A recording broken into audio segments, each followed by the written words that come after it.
Diasco Foot, miroir du football de la diaspora congolaise.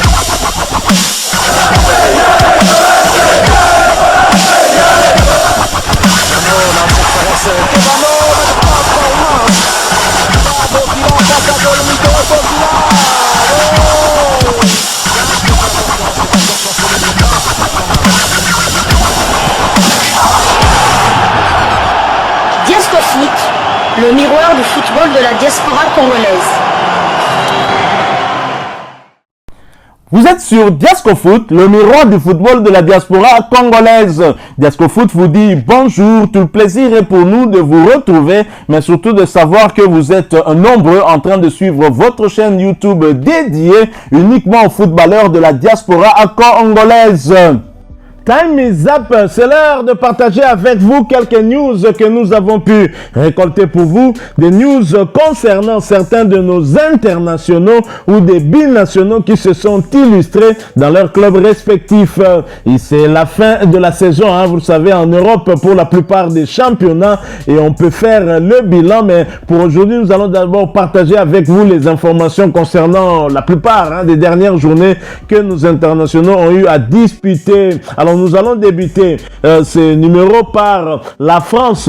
La France où l'on jouait la 36e journée de la Ligue 1, championnat français de première division. L'international congolais Gédéon Kaloulou et son club, le FC Lorient, ont été renversés. Alors qu'ils avaient réussi à prendre le match dans leur compte dès la 6e minute, les Merlus ont été finalement battus à domicile par le Racing Club de Lens sur le score d'un but contre 3. Gédéon Kaloulou avait été titularisé, mais il n'a pas disputé l'intégralité de cette rencontre puisqu'il a été remplacé à la 75e minute de jeu. Il s'agissait de sa 4e titularisation consécutive. Déjà assuré du maintien, Gédéon Kaloulou et ses coéquipiers sont 10e de Ligue 1 avec 52 points et 14 victoires, 10 nuls et 12 défaites, 50 buts inscrits contre 50 encaissés. Quant à Gédéon Kaloulou, il a profité de ces quelques minutes de temps de jeu pour porter à 2314 minutes son total de temps de jeu sur les 3510 minutes possibles. L'international congolais a participé à 29 des 39 matchs avec son club, avec à la clé 3 passes décisives délivré. Prochain rendez-vous pour le FC Lorient et Gédéon Kaloulou, ce sera pour le compte de l'avant-dernière journée de la Ligue 1 et le déplacement sur le terrain de Clermont-Ferrand le samedi 27 mai 2023 sous le coup de 20h heure de Kinshasa. Nous restons toujours en Ligue 1 française et toujours pour le compte de cette 36e journée. Rennes qui se déplaçait du côté de l'AC Ajaccio l'a battu sur le score de 0 but contre 5. Arnaud Kalimuendo a débuté ce match sur le banc. Il a néanmoins fait sa montée en jeu à la 72e minute. Rennes, après cette belle victoire à l'extérieur, est 6e de Ligue 1 avec 19 victoires, 5 nuls et 12 défaites, 65 buts inscrits contre 38 encaissés. Quant à Kalimuendo, il a porté à 2292 minutes son temps de jeu sur les 4170 minutes possibles. Le Congolais a participé à 36 des 46 matchs avec son club, avec à la clé 7 buts inscrits et 2 passes décisives délivrées. Prochain rendez-vous pour Rennes, ce sera pour le compte de l'avant-dernière journée de la Ligue 1 et la réception de l'AS Monaco le samedi 27 mai 2023 sous le coup de 20h heure de Kinshasa. Nous quittons la France, nous allons du côté de la Suisse. En Suisse où l'on jouait la 34e journée de la Super League Suisse, championnat suisse de première division. Jonathan Okite, le FC Zurich s'offre le derby renversant. Le FC Zurich remporte le derby de sa ville face au Grasshopper Club de Zurich. Score final 2 buts à 1. Jonathan Okite a débuté ce match sur le banc. Il a néanmoins fait son entrée en jeu à la 66e minute. Jonathan Okite et ses coéquipiers occupent la 8e place au championnat suisse avec 41 points et 9 victoires, 14 nuls et 11 défaites.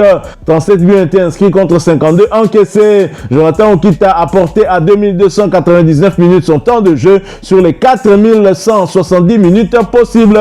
Il a donc participé à 39 des 46 matchs avec son club, avec à la clé 8 buts inscrits et 3 passes décisives délivrées. Prochain rendez-vous pour Jonathan Okita et le FC Zurich. Ils se déplaceront sur la pelouse du FC Winterthur. Ce sera pour le compte de l'avant-dernière journée du championnat. Et ce match est prévu pour le jeudi 25 mai 2023 sous le coup de 19h30 heure de Kinshasa. Nous restons toujours en Suisse où Elia Ameshak et les Young Boys de Berne ont été victorieux. Opposés au FC Sion hier après-midi, les Young Boys de Berne se sont imposés sur le score des 0 contre 2. Leader est déjà proclamé champion de Suisse.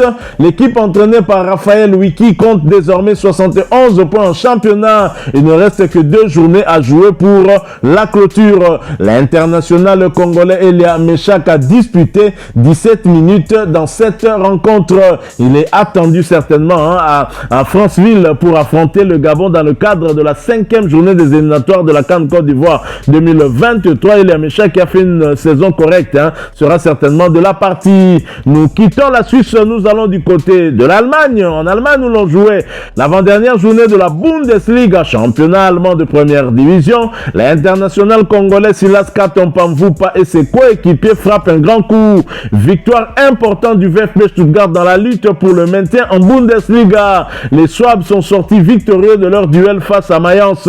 Le match s'est terminé sur le score d'un but contre 4 et permet donc à Silas Katompa et ses coéquipiers de monter à la 15e place avec 32 points, soit autant de points que le barragiste.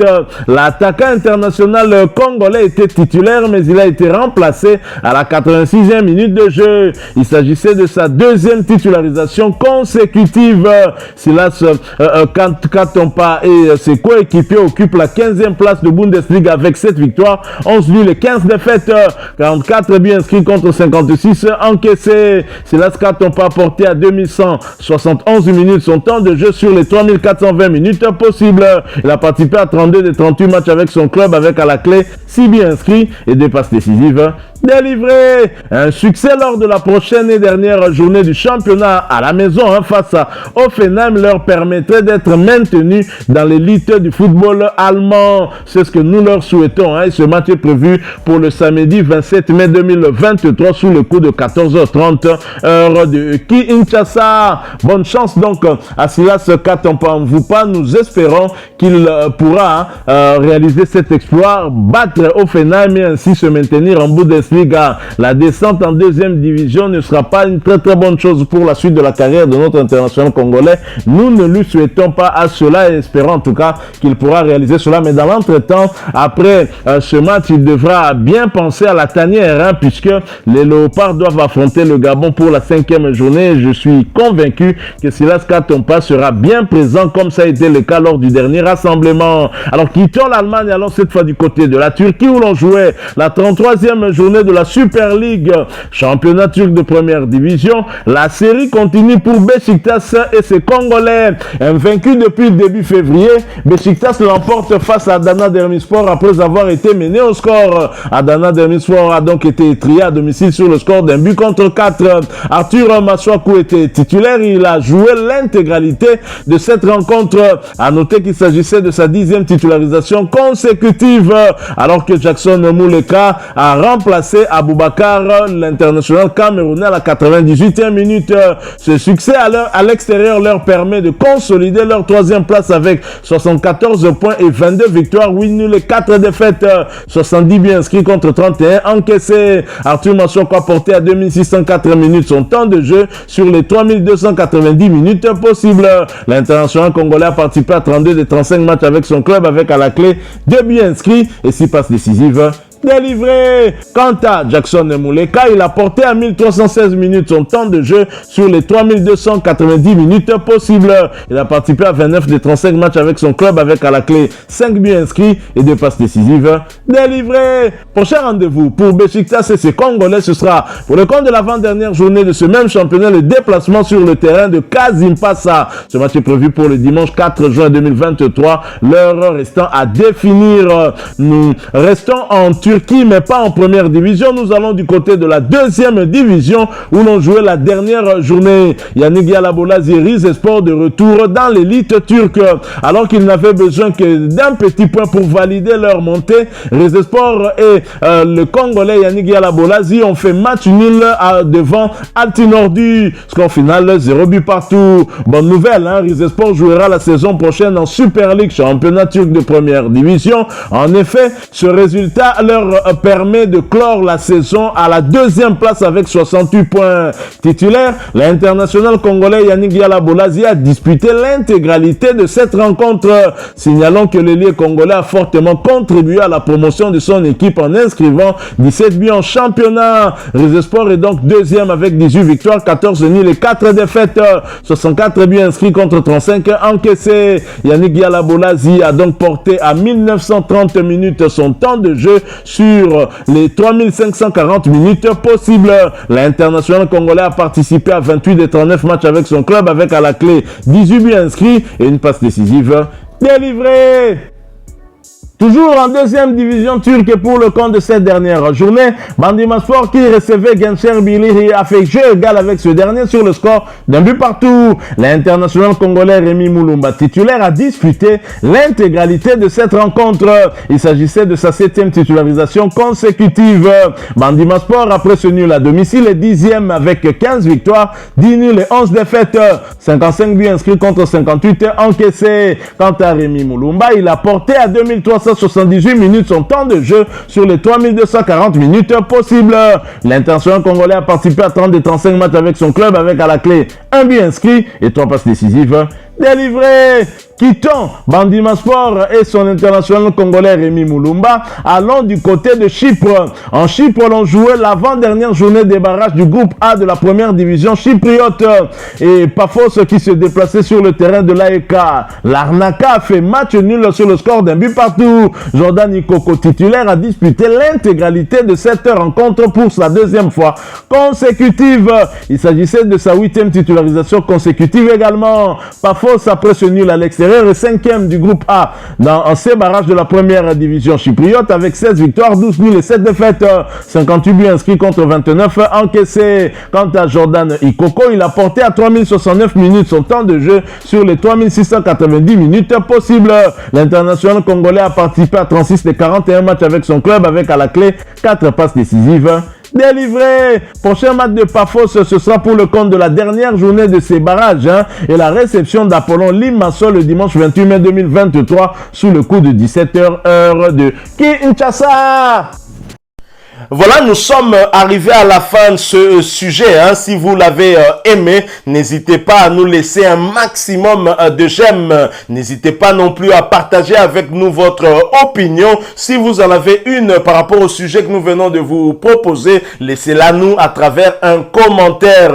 Abonnez-vous si vous êtes nouveau ou ancien que vous ne vous êtes pas encore abonné sur cette chaîne Diascofoot parce que nous sommes le miroir du football de la diaspora congolaise. Et n'oubliez pas qu'en vous abonnant apparaîtra une petite cloche de notification. Cliquez dessus pour ne plus rien manquer des prochaines vidéos que nous allons vous proposer. Encore une fois, merci à vous. Avec espoir de vous retrouver très bientôt avec un autre sujet d'actualité. En attendant, portez-vous bien et Diascofoot vous dit au revoir.